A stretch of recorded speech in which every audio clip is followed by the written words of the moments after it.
आदरणीय नेता तेजस्वी यादव जी लालू प्रसाद जी के नक्शे कदम पर चलने का मन बना लिए हैं और गरीब गुरुआ के जब तक अंतिम स्तर पर लड़ाई, अंतिम पायदान के लोगों को तमाम सुविधा प्रदान नहीं हो जाती है, तब तक वो लड़ने का संकल्प किए हैं और ये आंदोलन का आगाज है। आज इसी के लिए प्रेस कॉन्फ्रेंस है कि आरक्षण सीमा को बढ़ा करके 65% जो किया गया है उसको यथाशीघ्र लागू करें, नहीं तो यहाँ से लेकर के और दिल्ली के रामलीला के मैदान में भी हम लोग का चलेगा आंदोलन, तब तक जब तक कि हम लोगों का आरक्षण का मामला। राज्य के सभी जिलों में जदयू भाजपा सरकार के खिलाफ जो पिछले बार पार्टी ने निर्णय लिया था कि और पार्टी जदयू भाजपा सरकार को आगाह किया गया था कि आप आरक्षण का कोटा जो 65% का सीमा निर्धारित किया गया है उसको यथाशीघ्र लागू कर दें और केंद्र सरकार पर दबाव डालें कि वो इसे 9वीं अनुसूची में डालें। लेकिन यह सरकार टाल मटोल की नीति अपना रही है और जैसा कि आप सभी जानते हैं कि आरक्षण सीमा जो 65% तय किया गया था वो पिछले महागठबंधन की 17 महीनों की सरकार में की गई थी, जिसमें नीतीश कुमार जी ही मुख्यमंत्री थे। आदरणीय नेता तेजस्वी यादव ने गरीबों की स्थिति को, परिस्थिति को समझते हुए और एक गहन विचार विमर्श के बाद यह तय हुआ कि देश के अंदर, जिले के अंदर, राज्य के अंदर जो ओबीसी है, ईबीसी है, एससी है, एसटी है, इन लोगों का जीवन का रहन सहन, जीवन स्तर बहुत अभी भी आज़ादी के 75-77 साल के बाद भी बहुत निम्न स्तरीय है। इसे ऊपर लाने के लिए आरक्षण की विशेष सुविधा प्रदान करना निहायत जरूरी है और नीतीश कुमार जी ने भी इसमें अपनी सहमति डालते हुए और 65% का आरक्षण सीमा को लागू करने के लिए पास किया गया था, परंतु उसे लागू कराने में टाल मटोल की नीति अपनाई जा रही है। हमारे माननीय नेता आदरणीय तेजस्वी यादव आज इस प्रेस कॉन्फ्रेंस के माध्यम से आगाह कर रही है कि अगर आप पहल न करेंगे तो 28 तारीख को एक व्यापक जिला स्तरीय धरना प्रदर्शन का कार्यक्रम चलाया जाएगा और इस पर भी अगर ये सरकार अलर्ट नहीं होगी और लागू नहीं कराएगी तो पूरे राज्य में व्यापक आंदोलन चलाया जाएगा और हम लोग इसको बताने का काम करेंगे कि जदयू और भारतीय जनता पार्टी का चेहरा गरीब विरोधी चेहरा है, इसको देखा। इसी के परिप्रेक्ष्य में आज का यह प्रेस कॉन्फ्रेंस आई है। आपको अपना नाम बता दें। मेरा नाम गौतम कपूर, प्रदेश उपाध्यक्ष, अति पिछड़ा प्रकोष्ठ, राष्ट्रीय जनता दल। जो आज प्रेस कॉन्फ्रेंस हो रही है उसमें 65% आरक्षण का जो हम लोग लड़ाई लड़ रहे हैं, शोषित वंचित की जो लड़ाई है उसमें हकमारी किया जा रहा है, जिसमें लागू करनी चाहिए 65% आरक्षण हम लोगों को लागू करना चाहिए। सरकार, राज्य सरकार माननीय नीतीश कुमार इस पर विचार करनी चाहिए। अपना नाम बताएं। मोहम्मद शमी मंसूरी, प्रदेश सचिव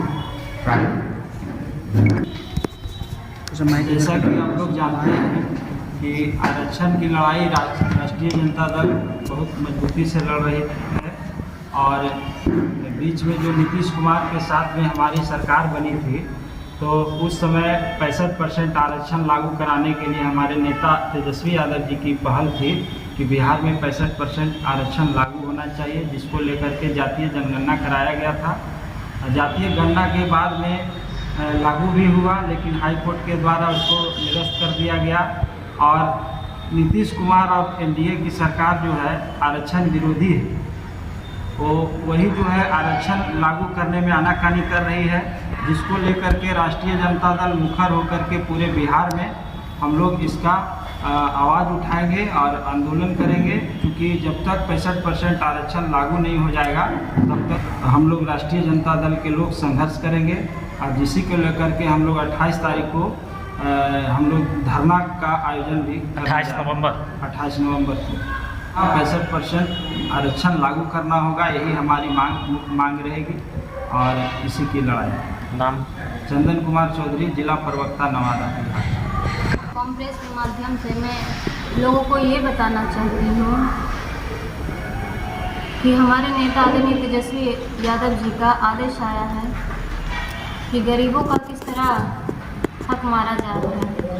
28 तारीख को राष्ट्रीय जनता दल का धरना प्रदर्शन रखा गया है। इसी के लिए हम लोग ये प्रेस कॉन्फ्रेंस का बैठक रखे हैं। और ये जो बिहार में जिस प्रकार का बदलाव आना चाहिए उस प्रकार का बदलाव नहीं है। अगर आप लोग चाहते हैं कि हमारा बिहार का विकास हो तो सबसे पहले भाजपा को भगाना होगा। अगर बिहार में बदलाव चाहते हैं तो सबसे पहले भाजपा को भगाकर और आरक्षण को सुरक्षित करना होगा। आप देख रहे हैं कि स्मार्ट मीटर को लेकर किस प्रकार गरीबों से हक मारा जा रहा है, लोगों से लूटने का काम किया जा रहा है। और ये तभी सही होगा जब हमारे नेता आदरणीय बिहार के तेजस्वी यादव जी बिहार के मुख्यमंत्री बने थे। इसी को लेकर आज हम लोग ये प्रेस कॉन्फ्रेंस रखे हैं। ज़मीन सर्वे को लेकर आप देख रहे हैं किस प्रकार भाई में भाई का लड़ाई घरों में हो रहा है, मर्डर हो रही है, हत्याएं हो रही है। ये नीतीश कुमार जी जानबूझकर ज़मीन सर्वे का मामला लाए हैं ताकि लोग भाई में भाई लड़ाई हो और लोगों को समस्या हो। क्या नाम है जी? प्रेमा चौधरी, जिला परिषद पूर्व। के 77 साल बाद भी बड़ी चालाकी से आज़ादी के बाद मनुवादियों ने शासन सत्ता को अपने हाथ में कैद किया और देश की 70% जो गरीब गुरुआ की आबादी है इसको जाति में विखंडन करके और राज करने का काम किया। 1990 से लेकर के 2005 का एक कालखंड आया जिसमें हमारे माननीय नेता आदरणीय लालू प्रसाद यादव बिहार राज्य के तमाम पीड़ित, प्रताड़ित, उपेक्षित, बेबस, वंचित समाज के लोगों को एकीकृत करने का काम किए। और तब देश के अंदर में राजनीति में एक भूचाल पैदा हुआ और मनुवादियों के हाथ से सत्ता निकलने लगी। तो मनुवादी लोगों ने एक साजिश के तहत हमारे माननीय नेता लालू प्रसाद जी को जेल में डाला और हमारे गरीब गुरुआ के लोग डर गए, सहम गए और फिर से अपनी एकता के विखंडन में आ गए। एकता टूट गई और फिर से मनुवादियों का हमारे ऊपर शिकंजा कसने का तैयारी और ताना बाना चल रहा है। लेकिन आदरणीय नेता तेजस्वी यादव जी लालू प्रसाद जी के नक्शे कदम पर चलने का मन बना लिए हैं और गरीब गुरुआ के जब तक अंतिम स्तर पर लड़ाई, अंतिम पायदान के लोगों को तमाम सुविधा प्रदान नहीं हो जाती है तब तक वो लड़ने का संकल्प किए हैं और ये आंदोलन का आगाज है। आज इसी के लिए प्रेस कॉन्फ्रेंस है कि आरक्षण सीमा को बढ़ा करके 65% जो किया गया है उसको यथाशीघ्र लागू करें, नहीं तो यहाँ से लेकर के और दिल्ली के रामलीला के मैदान में भी हम लोग का चलेगा आंदोलन तब तक जब तक कि हम लोगों का आरक्षण का मामला सफल नहीं हो जाए। सर, बांटने के बाद बोले तो बाबा बागेश्वर अभी हिंदू जोड़ो यात्रा निकाले। उन लोगों का जो बात व्यवस्था हो रहा है धर्म के आधार पर, धर्म तो अपने अंदर से धारण करने का चीज़, हर लोगों का अपना आस्था है। सबसे पहले यात्रा निकालना चाहिए कि हम भारतीय हैं, भारत समाज के लोग एक हो, इसकी यात्रा होनी चाहिए। हम लोग उसको पसंद करने वाले लोगों में से। आप आरजेडी के नेता, अभी संभल में फिलहाल जो है एक शाही जामा मस्जिद है, वहाँ जो है मस्जिद में मंदिर खोजी जा रही है, इस पर आप क्या कहें, आपकी क्या प्रतिक्रिया? देश हमारा बाबा साहब अम्बेडकर के बनाए हुए संविधान से चलेगा। इस संविधान से हट करके जो लोग भी काम करने का प्रयास करेंगे, इतिहास गवाह है कि समय उसका माकूल जवाब दिया है। इंतज़ार करिए, सबको समय जवाब मिल जाएगा समय से।